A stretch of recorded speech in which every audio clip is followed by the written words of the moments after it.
भगवान दुनिया में, पिता ब्रह्मा पिता विष्णु पिता भगवान दुनिया में। पिता जैसा नहीं कोई है मेहरबान दुनिया में।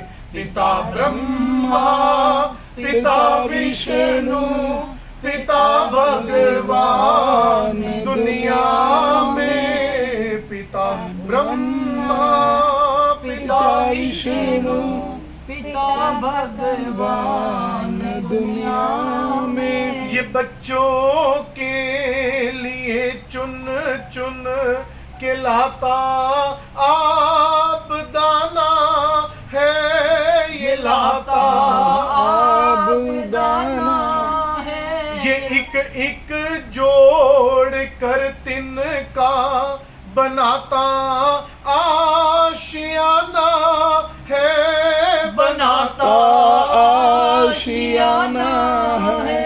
ये एक एक जोड़ कर तिनका बनाता आशियाना है, बनाता आशियाना है।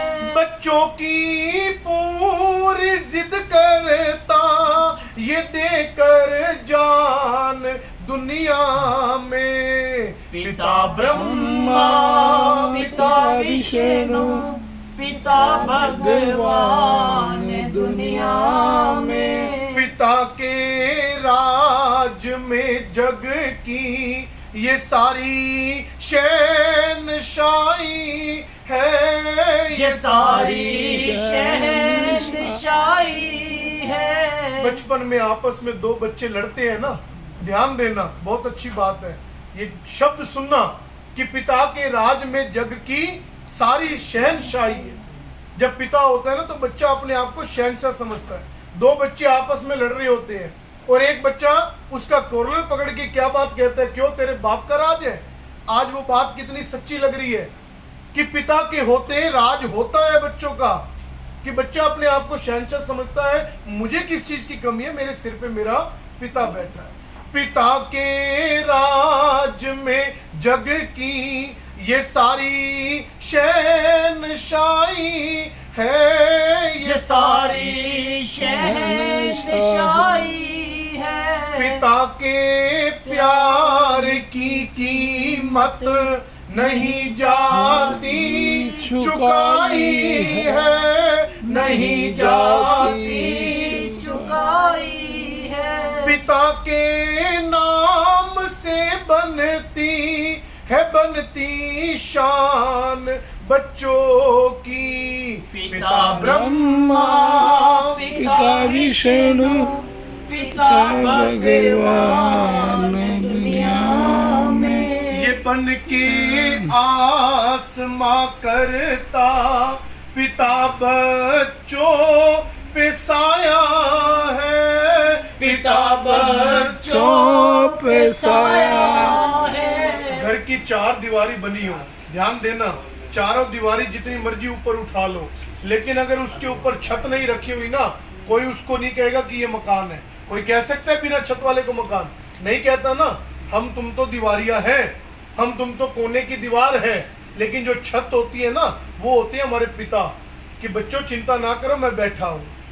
ये बन के आसमां करता पिता बच्चों पे साया है, पिता बच्चों पे साया है। नहीं तो ऐसा लगता है ये सारा जग पराया है, ये सारा जग पराया है।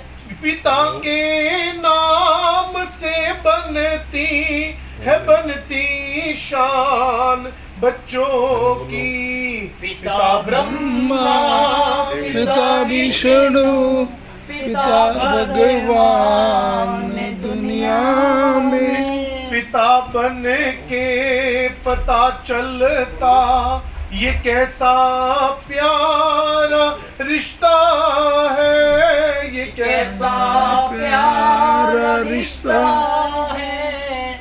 जीवन के अंदर ध्यान देना, बच्चे जब होते हैं ना तो पिता के सामने डिमांड तो रख देते कि पापा ये ला कर दो, लेकिन हम समझ नहीं पाते कि पिता की पदवी क्या है। और वो पदवी कब समझ आती है, जब हम खुद पिता बनते हैं, जब हमारे बच्चे हो जाते हैं ना, तब पता लगता है कि पिता की पदवी क्या है। कि पिता बन के पता चलता ये कैसा प्यारा रिश्ता है, ये कैसा प्यारा रिश्ता है। ये कैसा प्यारा रिश्ता है। उतर आया जो जन्नत से पिता वो ही फरिश्ता है, पिता वो ही फरिश्ता है। पिता वो ही फरिश्ता है। इन्हें दुख देकर सुख पाती नहीं संतान दुनिया में। पिता ब्रह्मा, पिता विष्णु, पिता भगवान दुनिया में। पिता जैसा नहीं कोई है मेहरबान दुनिया में। पिता ब्रह्मा, पिता विष्णु, पिता भगवान दुनिया में। बोलो बाके बिहारी लाल की। कोई इस दुनिया में आकर खड़ा होकर बस ये कह दे कि मैं अपने पिता का कर्ज उतार सकता हूँ, कोई एक बार कह दे, मैं उस व्यक्ति को मानता हूँ। लेकिन ध्यान देना, माँ बाप हमारे लिए बहुत कुछ करते हैं, हम उनके लिए कुछ भी नहीं कर पाते। और मैं तो कई बार सोचता हूँ, अभी विचार कर रहा था पीछे जब हिमांशु जी की शादी थी, तब भी स्वास्थ्य ठीक नहीं था हमारे अजय जी का, फिर भी नियम परमात्मा ने ताकत दी, उस नियम को निभाया। लेकिन एक इंसान कहता है ना कि मेरे बच्चों की शादी हो जाए, उसके बाद मेरे नाती पोते हो जाए, आराम से मैं बैठूंगा, आराम से मैं घर में आराम करूंगा। अभी तो वो समय आया था, वो समय आया था कि घर में आराम से बैठने का, लेकिन परमात्मा की जो मंजूरी थी उसके आगे किसका जोर है, उसके आगे किसकी चली है, आज तक नहीं चली। नतमस्तक हमें होना ही पड़ता है, मानना ही पड़ता है, क्योंकि क्या करे, कोई रास्ता नहीं। ध्यान देना, दो चीजें गरुड़ जी का संदेश है, बहुत अच्छी बात और समझने की बात है, हमेशा याद रखने की बात। एक करके भूल जाना और दूसरी हमेशा याद रखना, दो बातें ध्यान देना। एक करके भूल जाना और दूसरी हमेशा याद रखना। पहली है करके भूलने की। मान लो आपने किसी व्यक्ति का भला किया, चाहे वो कोई भी है, आपके परिवार में से है, आपके सगे संबंधी है, आपका रिश्तेदार है, आपका पड़ोसी है, आपका जानने वाला है, आपका पहचानने वाला है, कोई भी अगर है, अगर आपने उसका भला किया है तो भगवान क्या कहते हैं, भला करते ही भूल जाओ, उसको मन में दोहराओ मत कि ये भूखा मरता था, मैंने इसको दिया खाने के लिए, रोटी दी या पैसे दिए। नहीं, आपको कोई अधिकार नहीं है, आपने भला कर दिया, इसका फल आपको परमात्मा देगा। आप भला करते ही भूल जाओ, उसको दोहराओ मत। अब ये तो होगी भूलने की चीज, और याद रखने की। मान लो किसी व्यक्ति ने आपका भला किया, दुखित समय में जिसने आपका साथ दिया है, भगवान कहते हैं उसको जिंदगी भर याद रखो कि इसने बुरे वक्त में मेरा साथ दिया था, मेरे साथ खड़ा हुआ था, तो उसे कभी भूलना मत, जिंदगी मत भूलो। भला करके भूल जाना, और जिसने भला किया है उसको जिंदगी भर आप याद रखें। ये दो बातें बड़ी ही महत्वपूर्ण संदेश गरुड़ पुराण जी के माध्यम से है। और भगवान कहते हैं कि विंतानंदन, पुण्य कर्म और बच्चे के द्वारा किया गया कर्म उस प्रेत आत्मा को धर्मात्मा बना देता। अब एक मनुष्य को तो लेने आते हैं यम के दूत, लेकिन जिनके लिए ये कर्म किया जा रहा है बच्चे के द्वारा, और उस इंसान के अपने कर्म, और पुत्र के द्वारा एक अधर्मदेह कर्म, भगवान उनको कौन लेने आता है, मैं जानना चाहता हूं। भगवान कहते हैं पक्षी राज गरुड़ जी, उनको यमराज के दूत नहीं आते लेने, ना ही यमराज आता है। इतनी हिम्मत नहीं है यमराज की या यमदूतों की कि उस इंसान को लेने के लिए आ जाए जिसके पीछे करने वाला उसका पुत्र बैठा है। और यमराज भी अपने दूतों को आदेश देते हैं कि मेरे यमदूतों यहाँ पर उन लोगों को लाया करो जिनके पीछे कोई करने वाला नहीं बैठा, जिनके पीछे उनका परिवार सत्संग इत्यादि कर्म कर रहा है, उनका त्याग कर दो। यमदूत कहते हैं कि उन्हें कौन लेने आएगा प्रभु, आप बताओ कि उन्हें कौन लेने आएगा। यमराज कहते हैं कि उनको भगवान के दूत आएंगे वैकुंठ धाम से, वो लेकर जाएंगे। तुम्हारी इतनी शक्ति नहीं है, तुम्हारी इतनी हिम्मत नहीं है कि तुम उनको हाथ भी लगा जाओ। भगवान के दूत आएंगे और लेकर जाएंगे। अब फर्क आ गया। जो तो कर्म नहीं करते उनको कौन लेने आ रहा है, यमराज के दूत। और जो लोग कर्म करते हैं उनको कौन लेने आया, भगवान के दूत। कितना अंतर आ गया। बात है मानने की। देखो इस जल के अंदर मैं प्रार्थना करूंगा प्लीज सभी परिवार से, क्योंकि समय किसी की परवाह नहीं करता, ये बात ध्यान में रखना हमेशा। समय की घड़ी आगे बढ़ती जा रही है और ये पुराण कथा आज का अध्याय कल नहीं आएगा, कल दूसरा अध्याय आएगा। आपके हित की ये कथा है। ध्यान पूर्वक, दुनिया की बातें सब होती रहेगी, लेकिन ये समय बड़ा महत्वपूर्ण है। इसको ध्यान पूर्वक अपनी बुद्धि में बिठाना, ये आपके ही काम आएगा। कितना अंतर आ गया गरुड़ जी, यम के दूत और भगवान के दूत। यम के दूत है, उनको नरक के दर्शन भी करा रहे हैं, जो कल आपने नरक के नाम सुने होंगे। अंधतामिस्त्र, लो शंकु, महारोरव, कुंडमल, काल सूत्रक, लोहितोद, संप्रतापन, महानिर्रे, कंकोल, संजीवन, कुंभीपाक, तपन, ये सारे नरकों के नाम। यम के दूत नरकों से लेकर जाते हैं, लेकिन भगवान के दूत सीधा वैकुंठ को ले जाते। कितना अंतर है। यम के दूत 16 नगरों को पार करवाते हैं, भगवान के दूत सीधा धर्मराज की कचहरी में ले जाकर वैकुंठ की ओर गमन करवा देते। कितना अंतर आ गया। और ध्यान देना, वही यमराज है जो लोग बुरे कर्म करके, जिनके पीछे कोई करने वाला नहीं होता, उनको मारता भी है, पीटता भी है, घसीटता भी है। और वही यमराज है जिनको भगवान के दूत लेकर जाते हैं ना, धर्मराज की कचहरी में खड़ा होकर हाथ में लोटा जल का लेकर उनके चरणों में जल चढ़ाता है और स्वागत करता है कि आपका अभिनंदन है, क्योंकि तुम लोग यहाँ से परम धाम को प्रस्थान कर जाओगे। या ये तो है नहीं कि वो यमराज अलग बनाओ जो बुरे कर्म वालों को मारने वाला, और ये यमराज अलग बनाओ। यमराज तो एक ही है, फर्क आ गया कर्म में। और कर्म बड़े बलवान। एक बार भगवान श्री कृष्ण, आप सब जानते हो कौन से युग में आए थे भगवान कृष्ण? त्रेता में किसने कहा आपको आए थे? द्वापर युग में। द्वापर युग में।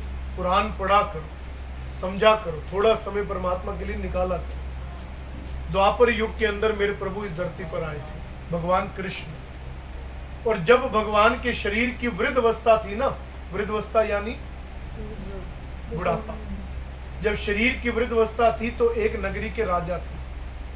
वो नगरी आज भी विद्यमान है, गुजरात के अंदर द्वारका के नाम से प्रसिद्ध है। द्वारकाधीश थे मेरे प्रभु, द्वारका के नाथ थे, द्वारका के राजा। और वहां पर एक दिन रात्रि को स्वप्न में अनुभूति हुई भगवान को। यमराज आया है, यमराज आया है, कहने लगा प्रभु वैसे तो मेरी कोई औकात नहीं है कि मैं प्राण आपके लूं, लेकिन फिर भी प्रभु विधि के विधान को आपने बनाया है। कल प्रातः काल मुझे वैकुंठ से भेजा गया है कि भगवान कृष्ण को ये बात बता दी जाए कि उनका समय पूरा इस धरती पर हो गया है। भगवान को भी जाना पड़ा कि ठीक है यमराज, आप अपना कार्य करो, जो आपका धर्म है उसको निभाओ। आप ये मत देखो कि मैं भगवान रूप में आया हूं तो आप मेरे प्राण नहीं लोगे। उससे पहले कि मैं मानव हूं, मैं मनुष्य। अगला दिन हुआ, अगला दिन हुआ, प्राणों को त्यागने का समय आ गया। भगवान बैठे हैं, द्वारका के बाहर ही एक वट वृक्ष खड़ा है, उस पेड़ के नीचे जाकर मेरे प्रभु बैठ गए हैं। एक टांग उठाई हुई और एक फोल्ड की हुई, जैसे मेरे भगवान कृष्ण बैठते थे। आज शिकार खेलने के लिए ऋषि सदानंद जी का पड़पोता राजा वसु आया, देखता है कोई लाल सी चीज चमक रही, सोचता है कोई हिरन है, शिकार बन जाएगा। धनुष पे तीर लगा दिया और वो तीर लाल सी चीज पर चला दिया। जैसे ही वो तीर लाल सी चीज पर लगा, वो लाल सी चीज क्या थी पता है आपको? भगवान के पैर की मणि। भगवान कृष्ण के चरण थे, पैर थे, वहां पर तीर लग गया। लाल क्यों थे चरण? रंग तो सांवला था। चरण लाल इसलिए से भगवान के चरणों में बैठी थी माँ लक्ष्मी, उनकी अर्धांगिनी, उनकी पत्नी, जिसके कारण भगवान के पैर लाल थे। अब तीर लगा, खून निकलने लग गया। बच्चा आगे आया, देखता है कि कोई लाल सी चीज चमक रही थी और मैंने तो हिरन सोचा था, लेकिन ये तो बाकी बिहारी बैठी है। गिर गया चरणों कि प्रभु आप तो मुझे अभी के अभी नरक में डालो, क्योंकि मैंने बहुत बड़ा पाप कर दिया है और इस पाप का क्षय मैं कहां भुगतूंगा? कि जिन चरणों की लोग पूजा करते हैं, जिन चरणों को धो धो के पीते हैं, आज मैंने उसी चरणों से खून निकाल दिया। परमात्मा क्या कह रहे कि पुत्र तेरी कोई गलती नहीं है, ये मेरे कर्मों का फल था, मुझे भुगत के जाना। अब ध्यान देना, भगवान के कौन से कर्म होते हैं? परमात्मा के भी कर्म होते हैं कि ये मेरे कर्मों का फल था, मुझे भुगत के जाना था। आज हम द्वापर युग में खड़े हैं, तू एक राजपुत्र के रूप में आया है, मैं कृष्ण अवतार में आया हूं। पिछले युग में जब त्रेता युग था, उस समय मैं राम अवतार में आया था और उस समय तू किष्किंधा नरेश वानर राज बाली बनकर आया था। मैंने तुझे पेड़ के पीछे छिपकर बेवजह तीर मारा था, मेरी कोई दुश्मनी थोड़ा थी तुझसे। मैंने तुझे बेवजह अपने स्वार्थ के लिए, क्योंकि मुझे सुग्रीव की मदद चाहिए थी, अपने स्वार्थ के लिए मैंने तुझे तीर मारा था, तेरा खून निकला था और तेरी मृत्यु हो गई। आज अगले जन्म के अंदर वो बदला तूने मुझसे पूरा कर लिया। आज तूने मुझे तीर मारा, मेरा खून निकला और देख मैं काल का ग्रास बनने जा रहा हूं। तो इस मृत्यु लोक के अंदर कहने का मतलब बात सीधी सी ये है कि कर्मों से कौन बच सकता है? जब भगवान नहीं बच सके कर्म से, तो हमारी औकात क्या है? लेकिन कलयुग के अंदर कली काल से न जाए, जैसा करेगा वैसा पाएगा। इसी युग में, कलयुग नहीं ये कलयुग है। भगवान को तो फिर भी त्रेता का बदला द्वापर में मिला ना, आपको इसी जीवन में भुगतना है। आज हम किसी के साथ बुरा करते हैं तो सोच के करना कि कल का सूर्य उदय मेरे लिए भी बुरा होगा। आज हम भला करते हैं तो कल को आपका भी भला होगा। ये जीवन के अंदर सब कुछ यही पर परमात्मा कहते हैं कि हर चीज नियम के अनुसार, विधि के अनुसार रची गई। चौथे वाले दिन भगवान कहते हैं, गरुड़ जी जब हम शमशान भूमि में जाते हैं, चौथे वाले दिन चिता वाली जगह पर जल और दूध का छींटा लगाते हैं। क्यों लगाते हैं जल और दूध का? पता है आप? जल दूध मिक्स करके आपने लगाया होगा, बाल्टी के अंदर दूध भी डाला था और जल भी डाला था, उसका छींटा मारा गया चिता वाली जगह पर। चिता का आकार गर्म है, अग्नि के संपर्क में हमने शरीर को रखा, वो चिता गर्म है और दूध और जल को मिक्स कर दिया जाए तो क्या बनती है? वो कच्ची लस्सी। कच्ची लस्सी का आकार क्या है? ठंडा। ठंडा। उनकी आत्मिक शांति के लिए, उनकी आत्मा को ठंडक मिले, इसलिए हम वो छींटा बारंबार लगाते। गरुड़ जी शमशान के अंदर प्रेत रहते, उन प्रेतों की अमर संतुष्टि कि हम वो फूल, हम तो अस्थियां भी नहीं कहते, क्या कहते हैं? फूल। कि जो हम वो फूल चुनने जा रहे हैं कि कोई प्रेत बाधा ना डाले, इसलिए हम उड़द और चावल की बलि उस दिन दे देते हैं कि आप अपना हिस्सा ग्रहण कर, कि उड़द और चावल की बलि बनाकर पुत्र दान कर देता है, प्रेतों का हिस्सा आप लो और मुझे यहाँ से मेरे पिता के फूलों को चुनने दो। भगवान कहते हैं एक एक फूल को उठाकर पुत्र जल से, दूध से बारंबार धोए, उन्हें थैली में रखे, आत्मा राम को उठाए, पीपल या डाक के पत्ते में बांधे, अपने दिल से स्पर्श करे और फिर मस्तक से स्पर्श करे, माथा टेके। पर भगवान कहते हैं उन्हें गंगा जी में विसर्जन कर। जिनकी अस्थियां चौथे से लेकर 10वें दिन तक गंगा जी में डूब जाती है, गरुड़ जी उस मनुष्य को कभी मृत्यु लोक में वापस नहीं आना पड़ता। गंगा हवा के पानी को छूकर जब मृतक की आत्मा को छूती है तो तुरंत उसके सारे पाप नष्ट हो जाते हैं। और उस माँ जगजननी से प्रार्थना की जाती है कि हे माँ गंगे, आप तो माँ रूप में हो, आप अपने इस पुत्र के फूलों को अपने गोद में लो और इन्हें वैकुंठ में भेजने की अनुमति। अब बात आती है मानने की। मानने की कैसे?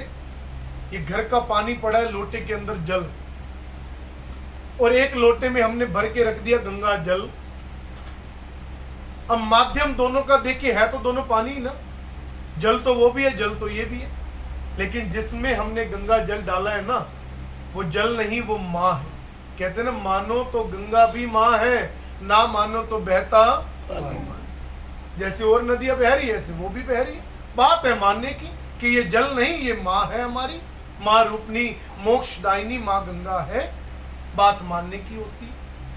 और भगवान कहते हैं गरुड़ जी, माता पिता अभी भी, आत्मा तो देखो अजर अमर है, पूर्व भी मैंने ये बात कही, आत्मा कभी नहीं मरती। क्यों? क्योंकि मुक्त जगत की साक्षी है। भले ही वो शरीर से हमारे साथ वो पिता नहीं रहे और ना ही रहेंगे शरीर से, लेकिन आत्मा से जब जब हम उनको दिल से याद करेंगे, मन से याद करेंगे, उनकी छवि हमारे सामने दृश्य दिख जाएगी। अब जिसका जो भी नाता लगता है, कोई पुत्र है, कोई पुत्री है, कोई भाई है, कोई बहन है, कोई पत्नी है, कोई माता है, कोई पिता है, हर किसी का अपना नाता है और हर किसी के दिल में अपना अपना प्रेम है। कोई किसी के प्रेम को बखान थोड़ा कर सकता है। हर किसी का अपना प्यार था उस मनुष्य के साथ, हर किसी का नाता जुड़ा हुआ है। लेकिन भगवान फिर भी ये अनुमति दे रहे हैं कि प्यारो, ये मत समझना कि जाने वाला शरीर खत्म करके चला गया, शरीर उसका नष्ट हो गया तो उसके बाद उसकी याद नहीं आएगी या वो सामने नहीं होगा। भले ही नहीं होंगे, लेकिन आत्मा को जब जब दिल से हम याद करेंगे ना, उनकी आवाज हमारे दिल के रूह को छुएगी, हमारे मन को छुएगी। ये होते हैं पिता, ये होती है माँ।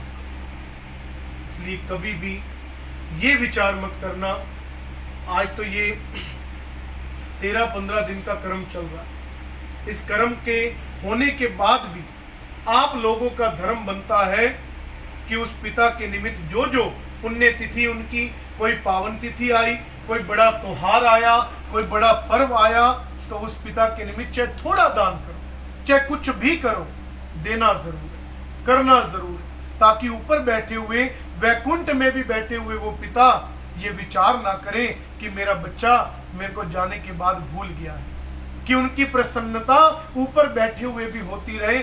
ऐसी विधि से गरुड़ जी, जो पुत्र अपने माता पिता का कर्म करता है, उन्हें अमर संतुष्टि की प्राप्ति होती है और माता पिता भी ऊपर बैठे हुए उस बच्चे को परम आशीर्वाद प्रदान कर।